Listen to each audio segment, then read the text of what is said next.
I am going, I retort back, narrowing my eyes. His argumentative retorts remind me so much of how we argued as children. Is that what we are going to resort to in adulthood? What more can I do to show him that I don't give a shit about his opinion? He growls in a rage, and to further my point, I turn my back on him and continue to pack. He will not intimidate me into staying. Mikey's large hand reaches out, grips my shoulder, and spins me back to face him.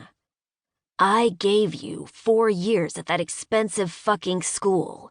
Then, when you asked to go to graduate school, I relented and paid for 5 more years. You've gotten that degree, and it's high time you come home. He's not wrong. Without his help, and the small life insurance policy my dad had left in my name, I would have never even been able to afford the tuition for Stanford University. I was grateful for what he did for me. He equipped me to pursue my dreams, and deep down, I know he had intended for me to come back, well-educated and ready to stay home. But I didn't want to stay here, and honestly, I don't know if I ever would. The time I spent away from the Heaven's Rejects MC was a peaceful leave of absence that only reassured me that distance was the best thing for me.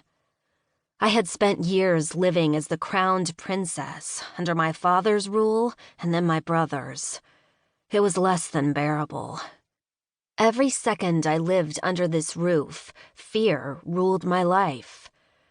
Between the messes that my father had clearly left behind for my brother to deal with, to the change in the culture Mikey had tried to instill here, I was out of my comfort zone.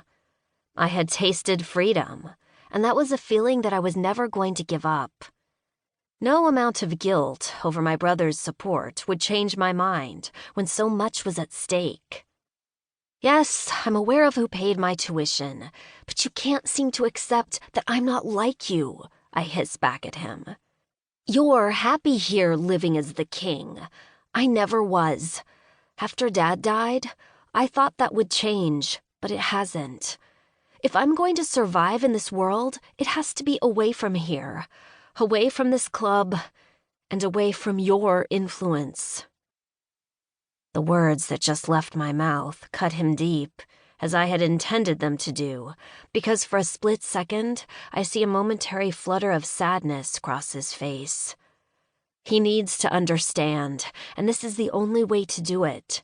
If I didn't do this now, he would continue to fight me tooth and nail until the bitter end, where I would end up a prisoner in my own house. I had to hurt him, or he'd never let go. Will you at least tell me where you're going? The East Coast, I shortly answer, before turning my back on him once again. Jesus, he utters, while pinching the bridge of his nose between 2 fingers. That's all you are going to give me, isn't it? I sigh internally, knowing that this is going to hurt me much more than it will him. Mikey is sometimes cold and calculated like my father.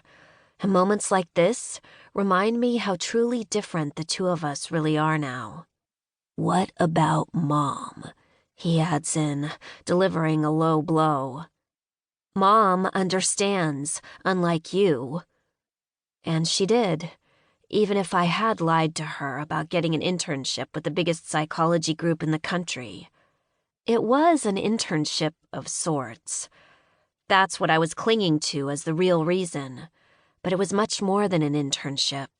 It was a chance to become something. A chance to get away from here and further my career. One that I was taking with open arms, despite the consequences that would come with it. Another opportunity like this would never come again, and I had to seize it. This was my chance to forge my own destiny, even if I was trading one devil for another, with a laundry list of demands that I was required to meet. Sacrifices had to be made, lies had to be told, and secrecy of the highest level kept. As much as I despised this club, Mom was my only reason for short trips home.